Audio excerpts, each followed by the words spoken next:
अस्सलाम वालेकुम। समीना मोहतरम, आज हम बात करेंगे यूके के स्किल्ड वर्कर वीज़ा के हवाले से कि जो लोग यूके में स्किल्ड वर्कर वीज़ा पर आ चुके हैं या जो अभी पीछे रह गए हैं, प्लान कर रहे हैं कि कब वो वक्त वो घड़ी आ जाए और हम यूके पहुंच जाए और यूके की जो बहारें हैं वो उसको एंजॉय कर सकें। उस हवाले से मैं इंतहाई मुफीद इंफॉर्मेशन लेकर आपके सामने आज हाज़िर हुआ हूँ, ताकि आपको पता चले कि जो लोग स्किल्ड वर्कर वीज़ा पर यहाँ यूके में आ चुके हैं या जो भी आने वाले हैं उनके साथ क्या होने वाला है या उनके ऊपर क्या बीतती है। समीर मोहतरम, जब ब्रेग्जिट होता है 31 जनवरी 2020 को, एम्प्लॉयज़ की शार्टेज हो जाती है। यूरोपियन जो है यहाँ से मूव कर जाते हैं। यूके की गवर्नमेंट उनके लिए एक स्कीम भी चलाती है कि जिसने यहाँ पे रहना है वो यहाँ रह ले, जिसने जाना है वो चला जाए। तकरीबन 6 मिलियन जो है वो 6.2 मिलियन, तकरीबन 62 लाख जो है इस स्कीम से लोग फ़ायदा उठाते हैं और वो जहाँ पर रुक जाते हैं। बाकी जो यूरोपियन होते हैं वो यहाँ से मूव कर जाते हैं। यूरोपियन जो यहाँ यूके में जो रहते हैं उनको पता है कि यहाँ पर जो यूरोपियन है वो वैन ड्राइवर होते हैं या तो फिर लॉरी ड्राइवर होते हैं या वो वेयर हाउसेज में काम करते हैं।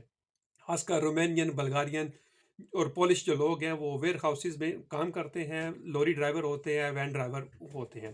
तो इस शॉर्टेज को पूरा करने के लिए यूके ने जो है वो एशिया की तरफ जो है वो रुजू किया, उसकी तरफ उनका रुझान बढ़ा कि वहाँ से जो है वो मेन पावर जो है वो बुलाई जाए। तो इस हवाले से जब उन्होंने स्किल्ड वर्कर वीज़ा का जो है एक स्कीम शुरू की, पाकिस्तान से काफ़ी सारी तादाद में जो है स्किल्ड वर्कर वीज़ा पर लोग जो हैं यूके में आए। उसके बाद तकरीबन इसके ठीक जब ब्रेग्जिट होता है 31 जनवरी 2020 को, उसके ठीक 2 माह बाद मार्च 2020 में यूके में लॉकडाउन लग जाता है, पेंडेमिक आ जाता है, कोरोना आ जाता है। तो होता क्या है कि इनकी मार्केटें बिल्कुल बंद हो जाती हैं। सारी इनकी जो सब्जियां, फल, फ्रूट सारा जो है वो यूरोप से आता है, वो सारा रुक जाता है, लोरियां स्टॉप हो जाती हैं पीछे। तो जो सुपर मार्केटें हैं इनके बाद भी लंबी लंबी कतारें लग जाती हैं। जो लोग यूके में रह रहे थे पेंडेमिक के दौरान, वो जो लोग जानते हैं कि टेस्को, आजदा, सेन्सबरी और जो लीडल हैं, बाकी जो सुपर मार्केट्स हैं, उनके बाद तकरीबन दो दो ढाई ढाई सौ बंदे की क्यू लगी होती थी। और तकरीबन जो बंदा सुबह जाता था वो शाम को घर वापस आता था शॉपिंग करके। वो एक तकरीबन 8 घंटे की शिफ्ट लगा के आता था सिर्फ शॉपिंग करने के लिए। इतनी क्यू होती थी मार्केट में, जो है वो चीज़ें शॉर्टेज जो है वो हो जाती थी। तो एट ए टाइम जो है वो जो जनवरी 2020 और मार्च 2020 यूके के ऊपर जो है एक किस्म का जो है वो सुनामी आ गया था, एटम बम गिर गया था इनके ऊपर। अचानक से जो है इनकी जो है वो मेन पावर वो भी शार्ट हो गई। इनकी जो है मार्केट्स भी जो है उनमें फल फ्रूट सब्जियां वो भी उनकी शार्टेज हो गई। हर तरफ से जो है इनके जो है वो फाइनेंशियल क्राइसिस में आ गए थे। तमीना मोहतरम, जनवरी 2020 में जब ब्रेग्जिट होता है तो एक तरफ इनकी कमर जो है वो बुरी तरह टूट जाती है, क्योंकि इनकी जो मैशत की रीढ़ की हड्डी है, जो इनकी मेन पावर है, वो शार्ट हो जाती है। और दूसरी तरफ ठीक 2 माह बाद मार्च 2020 में जब पेंडेमिक आता है तो पूरा यूके जो है वो लॉकडाउन की लपेट में आ जाता है। इनकी मैशत जो है वो बुरी तरह बैठ जाती है। तो ये जो गोरे हैं ये काग सियाने होते हैं, इन्होंने पूरी दुनिया में रूल किया हुआ है, इनको पता है कि पैसे कहाँ से इकट्ठे करने हैं। यूके जो है ये टूरिस्ट कंट्री है, पूरी दुनिया से सियाह आते हैं।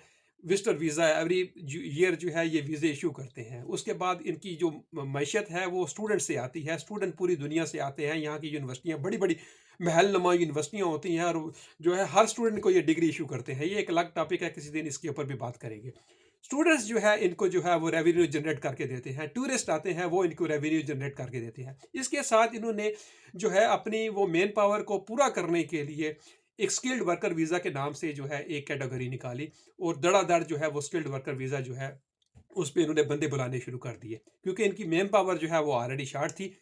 तो जनवरी जो है वो 2023 में इन्होंने जो वीज़ा इशू किए हैं वो 5,09,100 है। और जो कंपनियां रजिस्टर्ड होती हैं, जो जो स्पॉन्सर निकालती हैं, जो काज इशू करवाती हैं, आप सुनकर उसका फिगर जो है वो हैरान हो जाएंगे कि सिर्फ 2023 और 24 के दरमियान जो फर्स्ट गवर्नमेंट ने जो इसका बिजनेस किया है वो मैं पहले आपको बताता चलूं कि 438 मिलियन का गवर्नमेंट ने जो है वो बिजनेस कर लिया। अपनी मैशत को जो है जो बैठ गई थी, बुरी तरह मुतासर हो गई थी, उसको ऊपर लाना जो है इन्होंने शुरू कर दिया। 438 मिलियन का 2023 और 24 के दरमियान जो है इन्होंने कारोबार किया। सिर्फ जो इन्होंने माइग्रेंट बुलाए, जो इन्होंने स्किल्ड वर्कर वीज़ा के ऊपर बंदे बुलाए, जो इन्होंने स्टूडेंट्स बुलाए, जो इन्होंने केयर वर्कर वीज़ा के ऊपर जो है वो बंदे बुलाए।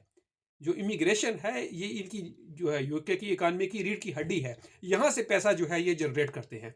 2024 में जो कंपनियां रजिस्टर्ड होती हैं, आप सुनकर हैरान हो जाएंगे कि 1,10,500 कंपनियां रजिस्टर्ड होती हैं सिर्फ वो काज निकलवाने के लिए।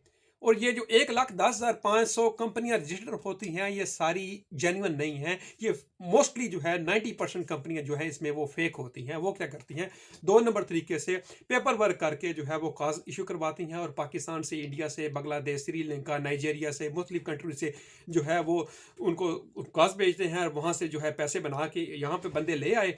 और इधर क्या कि इधर वो डॉक्यूमेंट्स में तो कंपनियां रजिस्टर्ड हैं, लेकिन जब इधर आते हैं ग्राउंड पे जो है वो कोई ऑफिस नहीं है, कोई अदारा नहीं है, कोई केयर होम नहीं है, कोई भी जो है वो उनका ऑफिस मौजूद नहीं है। वो क्या करते हैं, फिर उनको ब्लैकमेल करते हैं, भाई आप तो इधर आ गए हो, अभी आपने काम करना है तो आप भाई हमें 450, 500, 600, 700 जो है वो लगादा है, कितने जो है वो हमें वो टैक्स देते जाओ और अपना काम चलते जाओ, करते जाओ। जो केयर वर्कर वीज़ा के ऊपर बंदे आते हैं उनको गवर्नमेंट जो है वो स्टूडेंट्स की तरह 20 घंटे काम जो है वो अलो करती है कि आप 20 घंटे जो है वो अपना पार्ट टाइम जो है किसी दूसरी कंपनी में आप जाके काम कर सकते हैं। स्टूडेंट जो होता है वो तो कहीं पे भी पार्ट टाइम काम कर सकता है, लेकिन जो केयर वर्कर वीज़ा के ऊपर आते हैं उनकी रिस्ट्रिक्शंस होती हैं कि उन्होंने जो स्पेसिफिक जो है किसी दूसरे केयर होम में 20 घंटे जो है अपने वो पूरे करने हैं। वो किसी बाहर टेक वे पे किसी डिलीवरी का या किसी और शॉप के ऊपर या पेट्रोल स्टेशन वगैरह पे किसी पे काम नहीं कर सकते। उन्होंने स्पेसिफिक जो 20 घंटे हैं किसी दूसरी केयर होम में जो है वो अपने पूरे करने होते हैं। तो उनके पास जो जॉब तो होती नहीं है इधर आके, फिर वो क्या करते हैं, गाए बगाए आगे पीछे वो जो है वो जलील होना शुरू हो जाते हैं। फिर उनके साथ होता क्या है, एक तो उन्होंने टैक्स देना होता है, टैक्स के पैसे अभी कहाँ से लाएं भाई। फिर उसके बाद इनके घर के रेंट है वो कहाँ से लाएं भाई, कौन सा टैक्स देना है वो कहाँ से लाएं भाई, यूटिलिटीज बिल पे करने हैं वो कहाँ से लाएं भाई। जो लोग ड्राइविंग करते हैं जिनकी फैमिलियां इधर हैं, 3-3 4-4 बच्चे हैं, उन्होंने गाड़ियां भी रखनी है, गाड़ियों की इंश्योर से कहाँ से लाएं भाई, गाड़ियों के रोड टैक्स देने हैं, गाड़ियों की इंश्योर से होती हैं, गाड़ियों में फ्यूल डालना है वो कहाँ से आएगा, घर की ग्रोसरी कहाँ से आएगी। किसी टेक वे पे बंदे काम करने जाते हैं तो वो क्या कहते हैं भाई 40-50 पाउंड की दिहाड़ी पे, पहले तो बात है काम देते नहीं है। ऐसे ऐसे मैं बंदों को जानता हूँ जो हमारे वो उधर टेक वे पे आते हैं तो वो कहते हैं कि भाई हमें खाने पे ही रख लो। यूके वालों में एक और सबसे बड़ी बीमारी ये है कि जब पेंडेमिक आता है तो ये पैनिक बाइंग जो है वो शुरू कर देते हैं। इसी तरह जब इनकी एम्प्लॉयज़ की जो शॉर्टेज होती है तो वो पैनिक जो है वो बंदे बाहर से जो है धड़ाधड़ मंगवाना शुरू कर देते हैं। जैसे 2010-11 में भी इन्होंने स्टूडेंट्स के जो है वो छट्टे मंगवाए थे। इसी तरह इन्होंने 2020, 21, 22 में भी जो है स्टूडेंट्स के वो छट्टे मंगवाए, आ जाओ भाई, आ जाओ, आ जाओ, आ जाओ, आ जाओ। इन्होंने धड़ाधड़ वीज़े इशू करना शुरू कर दिए बगैर वो जो है आइल्स के, बगैर दूसरा वो किसी भी इंग्लिश लैंग्वेज थर्ड कोर्स के। आ जाओ भाई, आपको हम बुलाते हैं। तो इसी तरह इन्होंने धड़ाधड़ जो है वो बंदे बुलाने शुरू कर दिए। उसके बाद जो स्किल्ड कैटेगरी के ऊपर जो बंदे इधर आए हैं, जो जलील हुए हैं, मैं ऐसे ऐसे इंजीनियर्स, डॉक्टर्स को जानता हूँ जो पाकिस्तान में माशाल्लाह से बड़े वेल सेटल थे, जो तकरीबन वहाँ पे बैठ कर 3, 4, 5 लाख, 7 लाख रुपया तक बना रहे थे आराम से। यहाँ पे वो आते हैं तो वो डिलीवरी जो है उसका काम करते हैं, 1000-1200 मुश्किल से वो बनता है। उनके जो अखराजात हैं आप सुनकर हैरान हो जाएंगे। स्पेशली एशियन लोगों के लिए मैंने आज का ये टॉपिक जो है वो चुना है कि जो उनके एक्सपेंस है यहाँ पर आकर, जो भी लोग वहाँ से आ रहे हैं, एशिया से आ रहे हैं, मूव हो रहे हैं यूके में, स्किल्ड वर्कर वीज़ा के ऊपर आ रहे हैं, तो सबसे पहले आप इन चीज़ों को अपने जहन में रखिए कि आपके यूके में यहाँ आने के बाद आपके अखराजात कितने होंगे। कम से कम अगर तो काम के साथ वीज़ा है तो वो तो वेल एंड गुड, अपनी परख कर लें। अगर आपको वो काज देता है तो gov.uk, मैं डिस्क्रिप्शन में उसका लिंक दे दूंगा, वहाँ पे जाकर आप जो है वो कंपनी को सर्च कर सकते हैं किस कंपनी के नाम से जो है आपका काज इशू हुआ है। उसको आप ऑनलाइन चेक करें जाके, आया वो कंपनी ठीक है या फेक है। अगर फेक है तो आप उसको डिनाई कर दें, उसको ना लें, एडवांस पैसे किसी को ना आप दें। उसके बाद अगर आपकी कंपनी वाकई उधर वहाँ पे मौजूद है, फिर भी आप अपने आपके अजीज़ कार दोस्त यार इधर मौजूद हैं, तो उनसे भी आप जो है वो तहकीक करवा लें कि आया ग्राउंड में भी वो उनका ऑफिस मौजूद है, ग्राउंड में भी उनका वर्क मौजूद है, या ऐसे ही वो हवा में तीर जो है वो चला रहे हैं। अगर काम नहीं है, वो आपको बंदा पहले स्ट्रेट वे बोल देता है, स्ट्रेट फॉरवर्ड आपको बोल देता है कि काम नहीं है। तो अगर काम नहीं है तो मिनिमम जो आपने टैक्स देना है वो 450 पाउंड जो है आपने उसका वो महीने का निकालना है। आपने 450 पाउंड, आपने आपकी अर्निंग है या नहीं है, 450 पाउंड मंथली आपने उसको देना है। उसके बाद जो लोग फैमिली के ऊपर आ रहे हैं, एक बच्चा है, 2 है, 3 है, तो एटलीस्ट उनको 2 बेडरूम जो है वो घर चाहिए।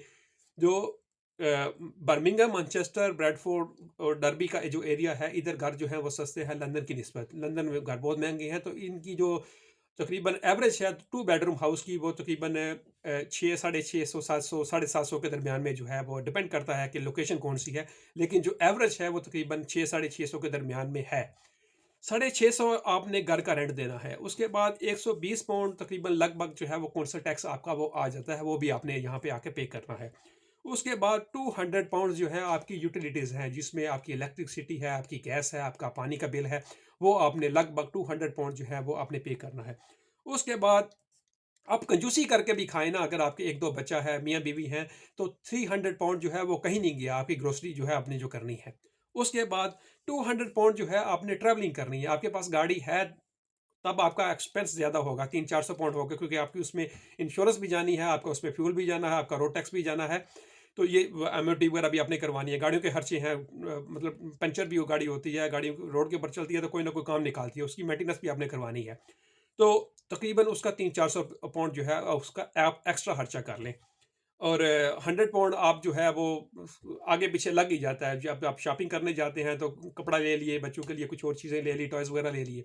तो गाड़ी के बगैर जो आपका ये टोटल अगर बनता है, ये 2020 पाउंड बनता है। और टेक अवे वाले जो आपको जॉब देते हैं वो आपका मंथली तकरीबन 1200-1300-1400 मैक्सिमम को अच्छा आपको रेट देगा ना, अच्छी वेजेस देगा आपको, तो वो 1500 उससे ऊपर नहीं जाएगा। आपने क्या करना है, आपने दिन रात एक कर देना है, आपकी नींदें हराम हो जानी है, आपका जो बुकें आपकी उड़ जानी है सारी। आपने डे एंड नाइट जो है वो शिफ्टें लगा के सबसे पहले 2020 जो है वो पूरा करना है कि मैंने घर का कैसे किचन चलाना है, अपने टैक्सेस कैसे निकालने हैं, मैंने अपनी यूटिलिटी जो है वो कैसे पूरी करनी है, गाड़ी के खर्चे मैंने कैसे निकालने हैं। अगर आपके पास गाड़ी है तो 300 एक्स्ट्रा है, ये तकरीबन 2300 पाउंड बनता है। तो 2300 पाउंड आप पाकिस्तान ज़रब दे लें, जो इंडिया है, श्रीलंका, बांग्लादेश वगैरह में बैठे हुए हैं, तो देख लें कि कितना यहाँ पर खर्चा है। उसके बाद जो अगर आप 2500-3000 कमा रहे हैं तो वो उसके ऊपर आपकी सेविंग है। ये मिनिमम एक्सपेंस मैं आपको बता रहा हूँ। 1800-2000 तो कहीं गए ही नहीं, अगर आप कंजूसी करके भी रहते हैं। जो फैमिली वाले बंदे हैं उनकी बात कर रहा हूँ। जो सिंगल रहते हैं उनका भी तकरीबन 1000, 1200, 1300 खर्चा हो जाता है। जो सिंगल लोग स्किल्ड वर्कर वीज़े के ऊपर आते हैं, 1000, 1200, 1300 कहीं नहीं गया उनका, वो नॉर्मली जो है खर्चा हो जाता है। अगर आपने जॉब ही यहाँ पे 1000-1200, पहली तो बात है जॉब मिलती नहीं है यहाँ पे, जॉब्स जो है वो काफ़ी शॉर्टेज होगी, क्योंकि स्टूडेंट्स के छठे, केयर वर्कर वीज़ा के छठे, स्किल्ड वर्कर वीज़ा के छठे छठे पे छठे आए हैं, लाखों लोग आए हैं, और मार्केट्स में जो है वो काम ही नहीं मिलता। टैक्सेस पे लोग जाते हैं, भाई खाने तो रख लो प्लीज़। 20 पे, 30 पे, 40 पाउंड पे लोग जो है वो टैक्सेस पे काम करते हैं। ये हालात है यहाँ पे आके। तो यूके वाले जो हैं वो पैसे छाप गए हैं, इनको भी पता है, इन्होंने भी पीछे जो है काफ़ी जगह पे छापे मारे हैं। जो इन्होंने केयर वर्कर वीज़ा के ऊपर आए थे, जब इन्होंने उनके वो जो है वो अपने आईडी कार्ड्स देखे, तो वो स्किल्ड वर्कर वीज़ा वाले थे। तो उन्होंने जब चेक किया तो आपको कहा आपको तो ये काम अलाउ नहीं है, आप तो को तो केयर होम में होना चाहिए था। वो बताते हैं कि भाई हमें तो इन्होंने बुला लिया, हमें तो जिसने स्पॉन्सर दिया उसने बुला लिया, यहाँ पे उसके पास काम ही नहीं है, हम उसको टैक्स दे रहे हैं और बाहर काम कर रहे हैं। वो कहते हैं बाहर आपने काम करना है तो किसी दूसरे केयर होम में काम करें ना, अगर उसके पास काम नहीं है। तो इसके बाद यूके वालों ने जो है वो काफ़ी सारी कंपनियां हैं वो रिवोक कर दी, इनके लाइसेंस जो है वो रिवोक कर दिए। जो लोग यहाँ पर आ गए हैं, जिनके साथ ये ट्रेजिडीज हुई हैं, एक तो बेचारे यहाँ पर आ गए हैं, उन्होंने टैक्सेस जो है वो पे करने हैं, फिर घर के अखराजात दूसरे तीसरे सारे, मतलब 1800-2000 पाउंड जो है उन्होंने पहले कमाना है और खर्च करना है, उसके बाद उसकी जो है वो सेविंग स्टार्ट होती है। उसके बाद जब इन्होंने इमिग्रेशन वालों ने टेकवेज पे, कैश एंड कैरीज पे, पेट्रोल स्टेशन पे, आगे पीछे जो है ग्रोसरी स्टोर्स वगैरह पे जब इन्होंने छापे लगाए, इनको केयर वर्कर वीज़ा वाले और जो स्किल्ड वर्कर वीज़ा वाले जो है बंदे वो मिले। इनका सिस्टम अभी आपको बताता चलूँ, आपकी इन्फॉर्मेशन में इजाफा करता चलूँ, कि किसी ज़माने में अभी भी जो है, मैं भी मिडल ईस्ट में रह के आया हूँ, सऊदी अरब और दुबई, कतर वगैरह में, कि वहाँ पर जो आपके इकामे का, जो आपके पताके का माना होता है ना, वही काम आपके, जो आपकी जॉब डेजिग्नेशन है, वही काम आपने करना होता है। जो आप वहाँ पे काम कर रहे होते हैं, जो किसी आपके रुबाब का वीज़ा है, किसी शिरके का वीज़ा है, जो आपके पताके और इकामे के ऊपर लिखा होता है ना कि ये काम आपकी, ये जॉब डेजिग्नेशन है, वही काम करना है। सेम लाइक यहाँ पे यूके पे जो है वो रूल लागू होता है।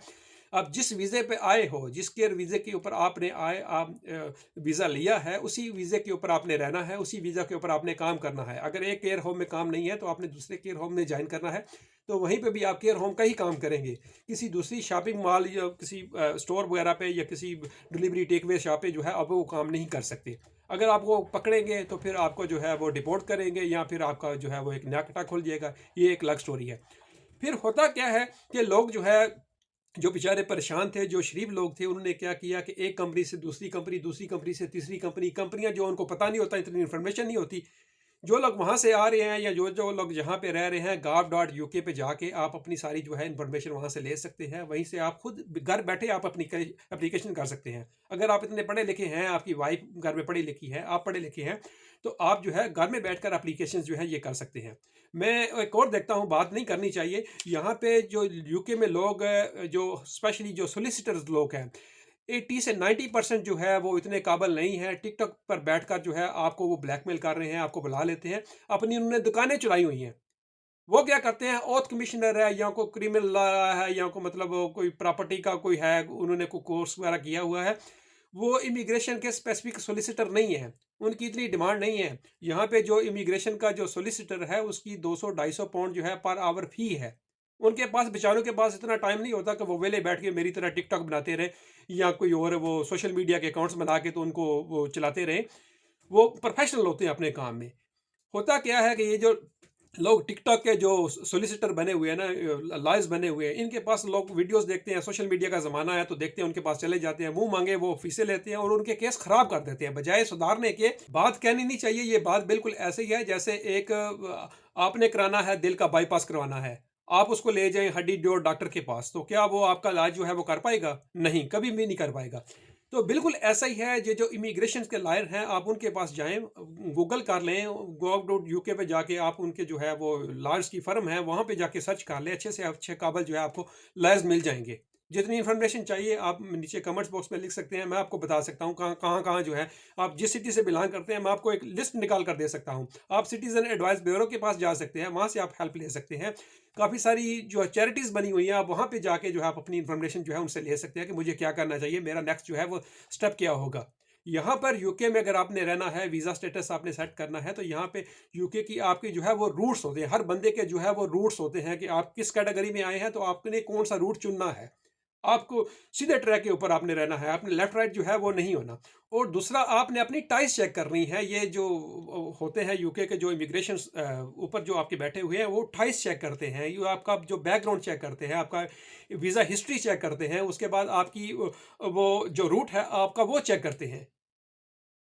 तो ये जो टिकटॉक सुनकर मेरी तरह टिकटॉक बैठ के बना देते हैं, उसके बाद जो है बंदे बाद में खजल होते रहते हैं, उल्टा ब्लैकमेल करते हैं और मुंह मांगी फीसें मांगते हैं।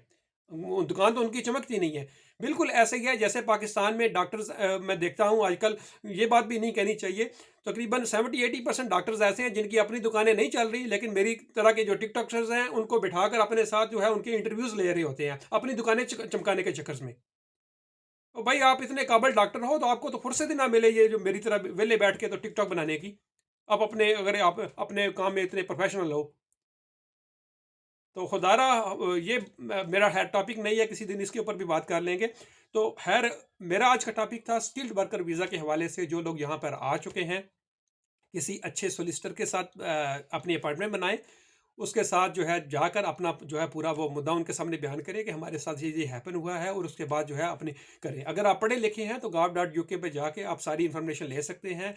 अगर आपको सोलिसिटर्स की लिस्ट चाहिए मैं आपको दे सकता हूँ, और कोई इन्फॉर्मेशन आपको चाहिए। मुझे रहते हुए यूके में यहाँ पे 8 साल हो गए हैं, और मेरी मिसेस ने माशाल्लाह से यहाँ से डबल मास्टर्स किया हुआ है, अल्हम्दुलिल्लाह एजुकेटेड फैमिली से बिलोंग करते हैं। अगर किसी को कोई ऐसी इन्फॉर्मेशन चाहिए तो हम दे सकते हैं। उसके बाद जो लोग पीछे बैठे हुए हैं, पाकिस्तान, बांग्लादेश, इंडिया या श्रीलंका से अभी आना चाह रहे हैं, वो भी जो है gov.uk पे जाके अपनी इन्फॉर्मेशन जो है वहाँ से ले सकते हैं। अगर कोई आपको फेक काज भेजता है या जेन्युइन काज बेशक भेजता है, आप अपनी तहकीक करें लाजमी कि आया काज आप उसकी अमाउंट पे कर रहे हैं, उसको आप काफ़ी अच्छी खासी रकम आप उसको पे कर रहे हैं। लाखों करोड़ों में वो रकम बनती है, 80-90 लाख रुपया, करोड़ रुपया, सवा करोड़ रुपया लाके आप वहाँ लगाकर आप वहाँ से आते हैं इधर यूके में। फिर यहाँ से आपकी जो स्टोरी शुरू होती है वो 8,500-9,000 पाउंड आपका साल का टैक्स बनता है। अगर आपकी जॉब के साथ वीज़ा नहीं है, आपने उसको टैक्स देना है। फिर आपने आपके घर का भी 10-12 हज़ार खर्चा है, आपका मतलब घर का जो रेंट है 6-7 हज़ार पाउंड, तो आपका वो रेंट बन जाता है। 8-8.5 हज़ार आपका साल का वो इनकम टैक्स बन जाता है। उसके बाद आपकी यूटिलिटीज बिल्स हैं दूसरे तीसरे, ये मतलब साल का आपको 24,000 पाउंड सर, जो अच्छा वो है प्रोफेशनल जॉब करने वाला, उसकी साल की जो इनकम है वो 24,000 पाउंड होती है। तो आपका ये 24,000 पाउंड जो है वो घर का खर्चा बन रहा है सारा, इनकम टैक्स मिला के। तो खुदारा इस चीज़ के ऊपर जो है वो सीरियसली इसको ले। मैं काफ़ी सारी इधर फैमिलीज़ को जानता हूँ, काफ़ी सारे इधर लोगों को जानता हूँ, काफ़ी सारे इधर स्टूडेंट्स को जानता हूँ, जिनके अजीज़ो अकारब इधर अपना स्किल्ड वर्कर वीज़ा के ऊपर आए हैं और वो फ़ौजी बन गए हैं। फ़ौजी जो इधर यूके में रहते हैं वो समझते हैं, जो पीछे जिनके रिलेटिव हैं वो भी समझते हैं कि फ़ौजी किसको कहते हैं। वो इधर आके फ़ौजी बन गए हैं। मतलब लाखों करोड़ों रुपया आपने अपने घर का वो सारा सामान बेचा, अपनी बीवी के आपने ज़ेवर बेचे, अपने आपने जो आगे पीछे आपके प्लाट थे आपने वो बेचे, अपना आपने कारोबार सारा वहाँ पे बेचा। मैं कितने लोगों से यहाँ पे मिला हूँ तो वो कहते हैं भाई मेरा गाड़ियों का रेंट था वहाँ पे, मेरा गाड़ियों का शोरूम था, मेरा प्रॉपर्टी का कारोबार था, मेरा भाई वहाँ पे वो फलानी चीज़ का गोदाम था। ऐसी-ऐसी अच्छी-अच्छी लोग मतलब फैक्ट्रियाँ मिलें जो है वो लोग सेल करके तो यहाँ पे यूके में आए हैं और वहाँ पे यहाँ पे आके मतलब इतने खज्जल ख़राब हुए हैं कि वो बेचारे रात को सोते नहीं हैं, डिप्रेशन की गोलियाँ लेकर सोते हैं, नींद की गोलियाँ लेकर सोते हैं। ये हालात हैं। तो खुदारा इस तरफ इस चीज़ को आप सीरियस ले लें। आए यूके में बिज़नेस के हवाले से बहुत अच्छा मुल्क है, रहने के हवाले से बहुत अच्छा मुल्क है, लेकिन प्लीज़ प्रॉपर इन्फॉर्मेशन के साथ आइए, जो है लीगल थ्रू चैनल के ज़रिए आप आएँ। थ्रू प्रॉपर चैनल आप यहाँ पे आएँ। तो आज के लिए इतना ही था। यूके स्किल्ड वर्कर वीज़ा के हवाले से इन्फॉर्मेशन थी जो आपके सामने मैंने शेयर की, जो अपना एक्सपीरियंस था मैंने आपके साथ शेयर किया। वीडियो अच्छी लगी हो तो नीचे कमेंट बॉक्स में आप ज़रूर इसकी अपनी सजेशन दीजिएगा। नेक्स्ट टॉपिक हमारा स्टूडेंट्स के हवाले से होगा, वो जहाँ पे जो स्टूडेंट्स पाकिस्तान, एशिया से इधर वो आते हैं तो उनको क्या मसाइल हैं, तो उसके ऊपर भी इंशाल्लाह नेक्स्ट वीडियो में हम बात करेंगे। बहुत बहुत शुक्रिया, दुआ में याद रखिए। अल्लाह हाफ़िज़।